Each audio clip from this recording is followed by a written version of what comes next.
Welcome, ladies and gentlemen. My name is Kid Lee.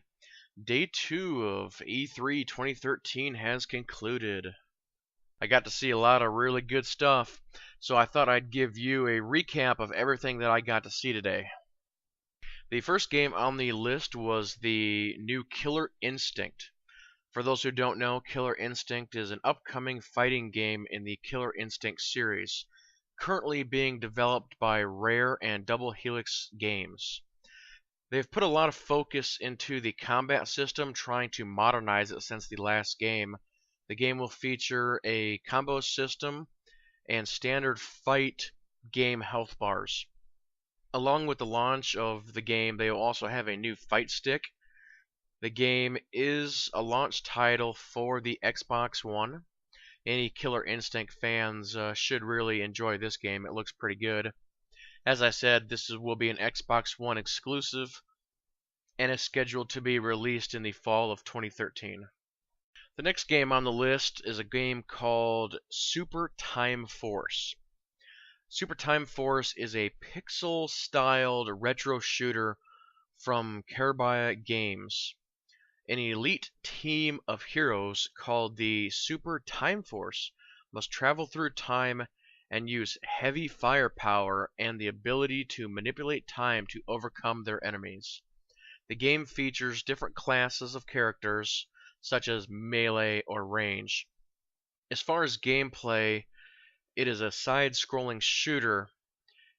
You can only be in each time frame for a certain amount of time. You are given a number of functions, such as like a timeout or a time speed when you're in that mode. These let you go faster or stop time, go backwards, that sort of thing. You're given 29 lives to accomplish your task. As far as the time frames go, they go all the way from like the future back to the past or future's past or whatever. The game kind of reminds me a lot of Contra, or maybe a faster paced Contra. This game will be released on the Xbox Live Arcade, and at the time of this video they did not have a release date yet. The next game on the list was one of the highlights from the Microsoft press event, Rise Son of Rome. Rise Son of Rome is a third-person hack-and-slash game being developed by Crytek and will be an Xbox One exclusive. You take control of Roman general Marcus Titus. The game also has some squad and group-based commands in it. Now, I can't say that I've ever seen a game that has all three of these elements put together. You know, usually you have your hack and slash game, you have your team-based or squad-based games, or you have your command games, but this one is combining all three. So it'll be really interesting to see how it turns out in the end. Now, there was some on-screen prompts in some of the demos and some of the trailers that they've been showing for this game, and the developer has come out and said that this game does not have QuickTime actions. So it'd be really interesting to see exactly what those button prompts are used for then. The game will feature Connect if you choose to use that. They also hinted that the game is going to have some PvP-based multiplayer. They briefly hinted at maybe some sort of arena combat deal. So again, that'll be really interesting to see what they do with that. And with this being a next-gen game, the graphics definitely look top-notch on that. So this game is coming out for the Xbox One and will probably be a release game for it, so sometime in the fall of 2013. Next up is one of the premier games that was shown at E3 so far, and that is Titanfall. Titanfall is a mecha first-person shooter game being developed by Respawn Entertainment and published by Electronic Arts. The game is going to be very multiplayer focused. As a sci-fi shooter, the game has both the on-foot first-person shooter type modes as well as a full mecha driving combat mode. you're able to jump between the foot mode and the mech mode pretty much at any time. The game also has some squad-based elements. The mechs are part of you in some ways. They showed some demos where you were running or jumping or falling near your mech called a Titan, and it will actually grab you and put you inside of it, which some of those animations were really cool. I think there's so many shooters out there right now that are trying to do different things, and this one is definitely going to be one of the highlights. So Titanfall, it will be out for the Xbox 360, the Xbox One, and PC, and is scheduled for a spring 2014 release. Next up on the list is a game called Knack, and it's spelled K-N-A-C-K. Knack is an upcoming third-person action platform game being published by Sony Computer Entertainment and in development by Japan Studio. The main character, Knack, discovers that he has the skill that allows him to incorporate ice, metal, and other substances into his body, giving him new abilities from level to level. The gameplay is kind of like Crash Bandicoot, and will be a launch title for the PS4. If there's any Jennifer Hale fans out there, she does voices for 2 characters in this game, so it should be pretty good voice work then. The schedule for release on this game will be the fall of 2013, whenever the PS4 decides to come out. Next up on the list is a game called Watch Dogs. A lot of people are saying that this game is going to be the first next-gen blockbuster, so everybody's really going to have to keep an eye on it. So Watch Dogs is an open-world action-adventure stealth game in development by Ubisoft Montreal. Players control a man named Aiden Pierce, who can hack into various electronic devices tied into the city's central operating system, either to obtain or control information or to destroy those devices completely at specific times, allowing various methods for the player to solve the numerous objectives. Examples include hacking into people's phones to retrieve bank data or steal funds, or triggering malfunctions in equipment to distract other characters, and hacking into traffic lights to cause collisions. The combat utilizes a combination of stealth components along with mechanics of a cover-based third-person shooter. The game will have some multiplayer. They talked about a player versus player hack mode. The little bit of a demonstration I saw on that was, one person would be playing the game like normal, using your TV and the controller and all that, and the other person would actually be playing on a tablet in the same game, and the person on the tablet would be doing stuff and hacking stuff, basically trying to mess up the player who's doing the main game.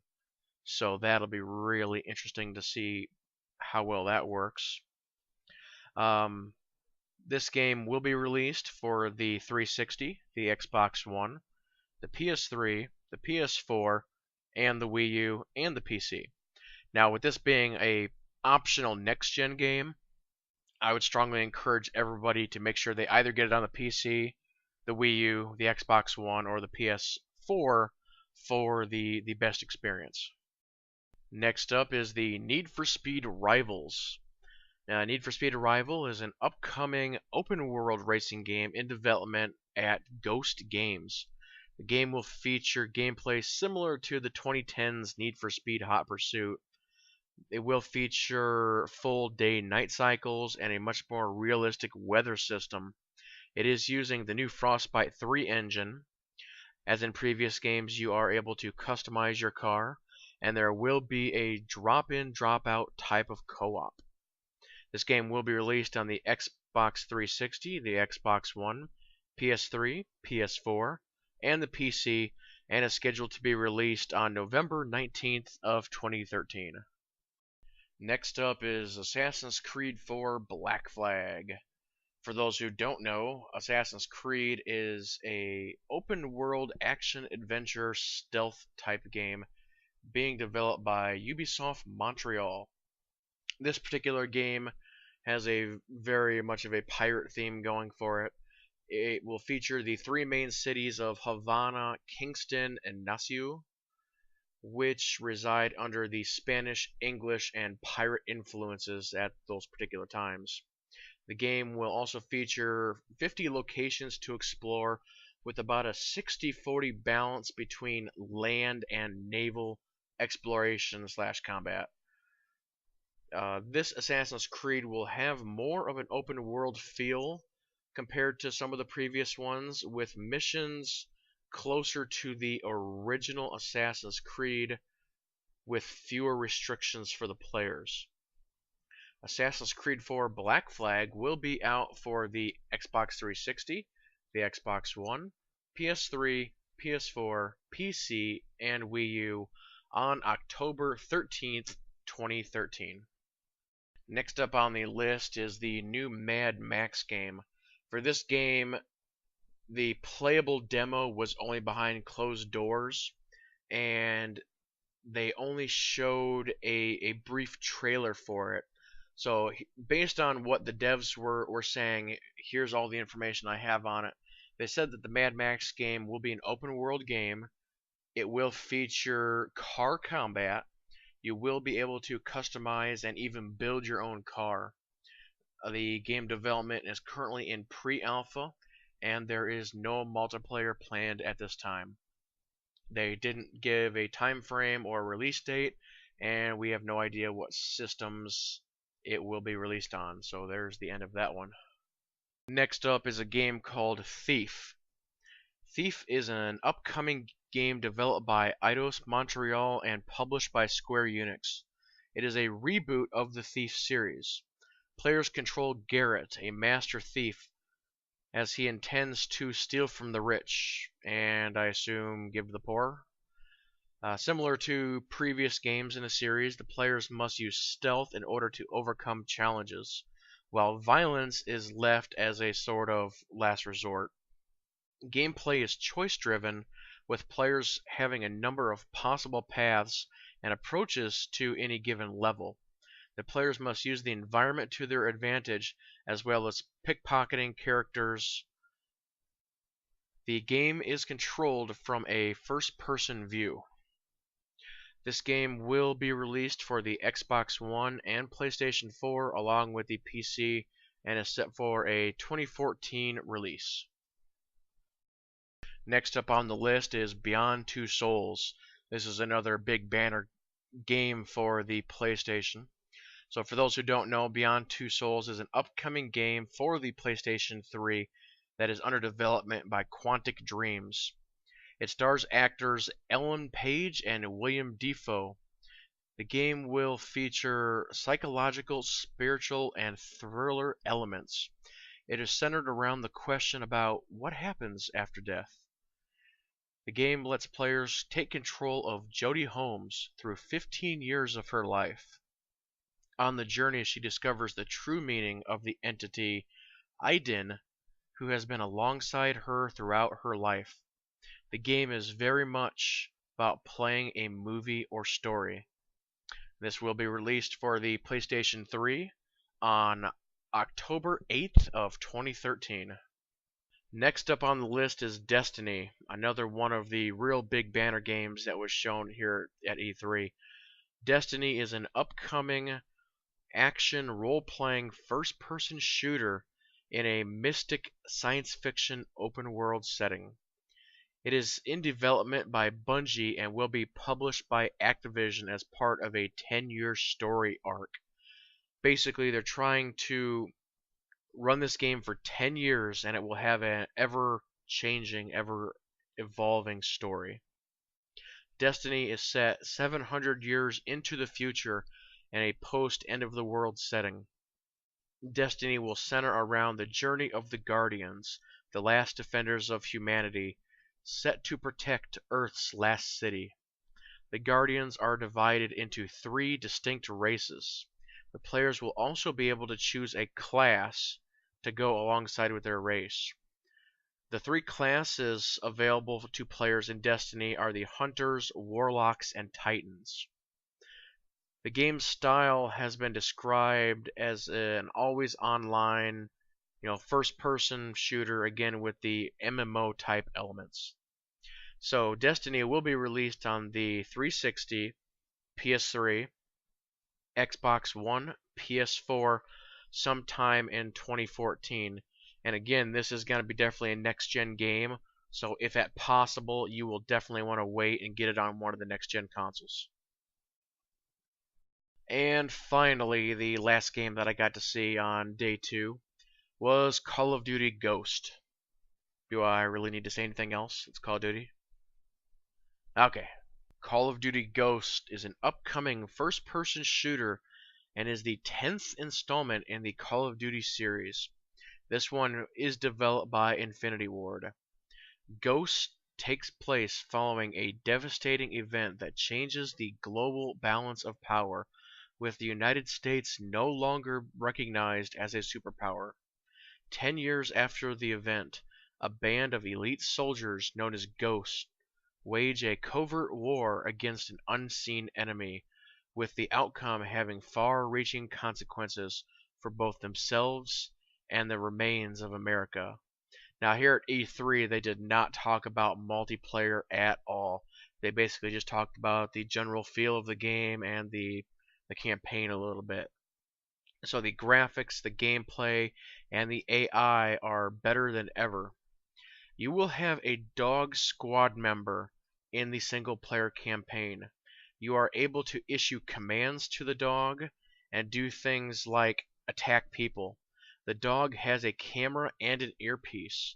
You can order the dog ahead and see what he sees with the camera. You can also issue commands to the dog via the earpiece. Call of Duty Ghosts will be released on the Xbox 360, Xbox One, PS3, and the PS4 on November 5th, 2013. And that is going to be the end of my Day 2 recap. It's definitely been a real fun E3 so far, so everybody stay tuned for the rest of my continuing E3 coverage. So everybody keep playing and have fun. First.